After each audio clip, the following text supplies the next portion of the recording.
आज हम लोग सल्फ्यूरिक अम्ल के गुण के बारे में पढ़ेंगे, properties of the sulphuric acid. तो हम लोग जानते हैं कि सल्फ्यूरिक अम्ल है, इसलिए तो उसका अम्लीय गुण है कि यह क्षार से क्रिया करके लवण और जल बनाता है।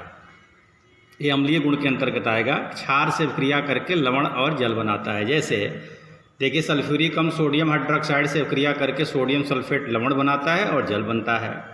उसी प्रकार से अमोनियम हाइड्रोक्साइड से क्रिया करके अमोनियम सल्फेट तथा जल बनता है। ठीक है। और इसी प्रकार से अम्ल का ये भी गुण है कि अम्ल जो होते हैं वो धात्विक कार्बोनेटों से क्रिया करके कार्बन डाइऑक्साइड देते हैं। तो सल्फ्यूरिक अम्ल भी धातु कार्बोनेटों से क्रिया करके कार्बन डाइऑक्साइड देता है। मतलब ये भी जो है अम्लीय गुण में के अंतर्गत ही आएगा। तो सोडियम कार्बोनेट सल्फ्यूरिक अम्ल से क्रिया करके देखिए सोडियम सल्फेट जल और कार्बन डाइऑक्साइड देता है। और जो अम्ल होते हैं वो धातु सल्फाइटों से क्रिया करके सल्फर डाइऑक्साइड देते हैं।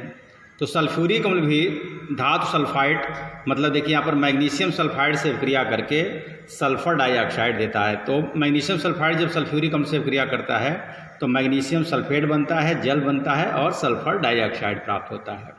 ये जो भी थे ये अम्लीय गुण के अंतर्गत आएंगे। और फिर अब आक्सीकारक गुण, सल्फ्यूरिक अम्ल का आक्सीकारक गुण, तो हम लोग जानते हैं कि जो सल्फ्यूरिक अम्ल है, अगर इसको यह किसी रासायनिक क्रिया में जब भाग लेता है तो उच्च ताप पर गर्म करने पर यह जल और सल्फर ट्राइऑक्साइड में अपघटित हो जाता है और यह सल्फर ट्राइऑक्साइड फिर अपघटित होकर के नवजात ऑक्सीजन देता है। और यही नवजात ऑक्सीजन जो है दूसरे पदार्थों को ऑक्सीकृत करने का काम करता है। तो इसके कुछ ऑक्सीकारक गुण यहाँ पर दिखाए गए हैं। जैसे यहाँ पर यह धातुओं को धातु सल्फेट में ऑक्सीकृत कर देता है। जैसे मैग्नीशियम तनु सल्फ्यूरिक अम्ल से क्रिया करता है, या तनु सल्फ्यूरिक अम्ल की क्रिया जब मैग्नीशियम से कराया जाता है तो देखिए मैग्नीशियम सल्फेट और हाइड्रोजन प्राप्त होता है। तो हम कह सकते हैं कि हाँ, मैग्नीशियम सल्फेट में जो है ऑक्सीकरण हुआ है। क्योंकि मैग्नीशियम मुक्त अवस्था में है तो इसकी ऑक्सीकरण संख्या कितना होगा, 0 होगा। और मैग्नीशियम सल्फेट में इसकी ऑक्सीकरण संख्या जो है वो +2 होगा। इसलिए कह सकते हैं कि मैग्नीशियम सल्फेट में ऑक्सीकरण हो रहा है। उसी प्रकार से जिंक की क्रिया जब तनु सल्फ्यूरिक अम्ल से कराया जाता है तो यह जिंक को जिंक सल्फेट में ऑक्सीकृत कर देता है। यहाँ भी देखिए जिंक की ऑक्सीकरण संख्या 0 है, यहाँ पर जिंक सल्फेट में +2 है, अर्थात इसका ऑक्सीकरण होता है। परंतु जो अधिक सक्रिय धातुओं से क्रिया करके अधिक सक्रिय तो ऊपर वाले थे, मैग्नीशियम, जिंक, सोडियम, ये सब जो अधिक सक्रिय धातु हैं वो तनु अम्ल से क्रिया करते हैं तो हाइड्रोजन गैस निकलता है। लेकिन जो कम सक्रिय धातु हैं, यहाँ पर कम होना चाहिए, यहाँ पर कम सक्रिय धातुओं से क्रिया करके ये सल्फर डाइऑक्साइड देता है। जैसे कॉपर, सिल्वर, मरकर, ये क्या है, कम सक्रिय धातु हैं। तो ये इनकी क्रिया जब शांत सल्फ्यूरिक अम्ल से कराई जाती है तो शांत सल्फ्यूरिक अम्ल इन धातुओं से क्रिया करके सल्फर डाइऑक्साइड देता है और ये जो धातु हैं वो धातु सल्फेट में ऑक्सीकृत हो जाते हैं। जैसे यहाँ पर देखिए कॉपर की क्रिया शांत सल्फ्यूरिक अम्ल से कराया जाता है तो कॉपर सल्फेट, जल और सल्फर डाइऑक्साइड प्राप्त होता है। उसी प्रकार से सिल्वर सल्फ्यूरिक अम्ल से शांत सल्फ्यूरिक अम्ल, इस तीनों में आपका शांत सल्फ्यूरिक अम्ल होगा। यहाँ भी आपका कंसनट्रेट होगा, यहाँ भी आपका कंसनट्रेट होगा। तो ये शांत सल्फ्यूरिक अम्ल से क्रिया करके सिल्वर सल्फेट, जल और सल्फर डाइऑक्साइड देता है। इसी प्रकार से मरकरी भी शांत सल्फ्यूरिक अम्ल से क्रिया करके मरक्यूरिक सल्फेट, जल और सल्फर डाइऑक्साइड देता है। इनमें हम देख रहे हैं कॉपर, सिल्वर, जो मरकरी है ये अपने अपने सल्फेट में ऑक्सीकृत हो जाते हैं। अब यहाँ पर कुछ अधातुओं का देखेंगे कि ये अधातुओं को भी ऑक्सीकृत करता है। जैसे कार्बन को कार्बन डाइऑक्साइड में ऑक्सीकृत कर देता है। देखिए कार्बन सल्फ्यूरिक अम्ल से क्रिया करके कार्बन डाइऑक्साइड, सल्फर डाइऑक्साइड और जल बनाता है।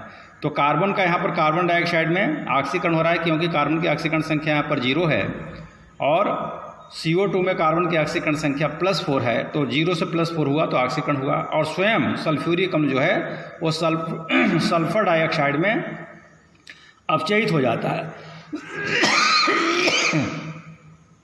देखिए सल्फ्यूरिक अम्ल में सल्फर की ऑक्सीकरण संख्या +6 है और सल्फर डाइऑक्साइड में सल्फर की ऑक्सीकरण संख्या +4 है।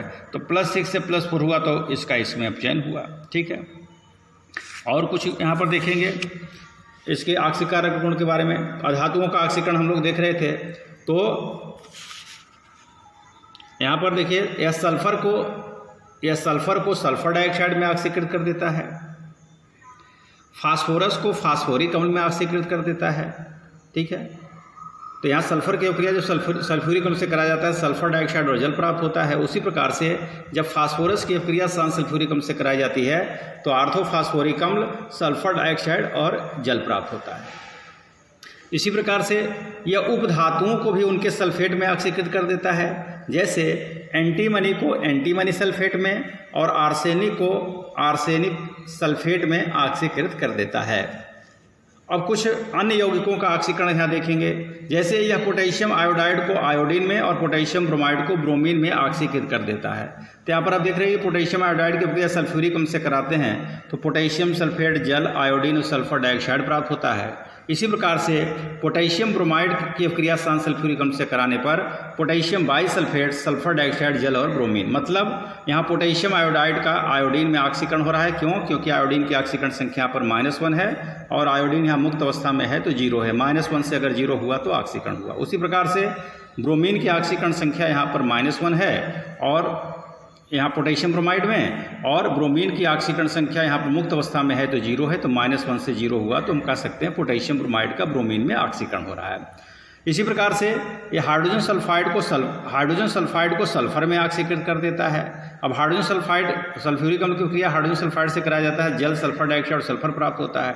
यहाँ हाइड्रोजन सल्फाइड में सल्फर की ऑक्सीकरण संख्या -2 है और यहाँ पर सल्फर की ऑक्सीकरण संख्या जो है मुक्त अवस्था में होने के कारण 0 है, तो -2 से अगर 0 हुआ तो ऑक्सीकरण हुआ, तो कह सकते हैं हाइड्रोजन सल्फाइड का सल्फर में यहाँ पर ऑक्सीकरण हो रहा है। अगला जो गुण है आपका निर्जलीकारक गुण, बहुत इंपॉर्टेंट गुण है सल्फ्यूरिक अम्ल का, डिहाइड्रेटिंग प्रॉपर्टी।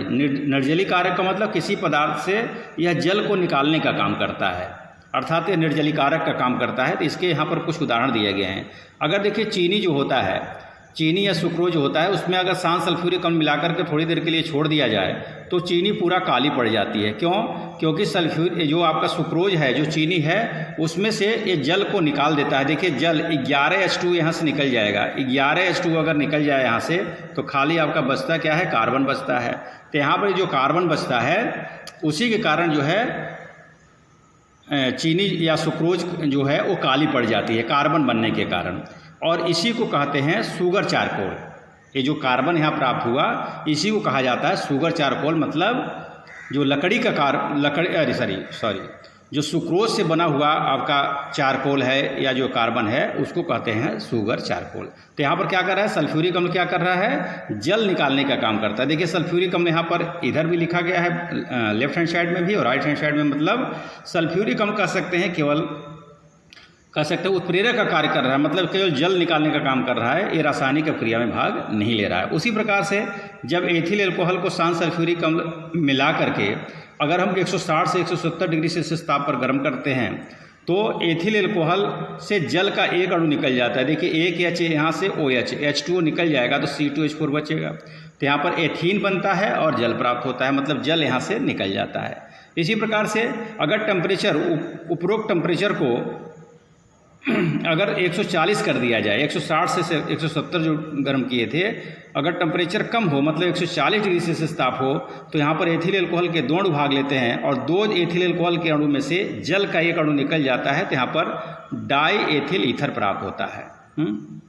उसी प्रकार से अगर फार्मिक अम्ल में शांत सल्फ्यूरिक अम्ल मिलाकर के गर्म किया जाता है तो इसमें से जल निकल जाता है और कार्बन मोनोऑक्साइड प्राप्त होता है।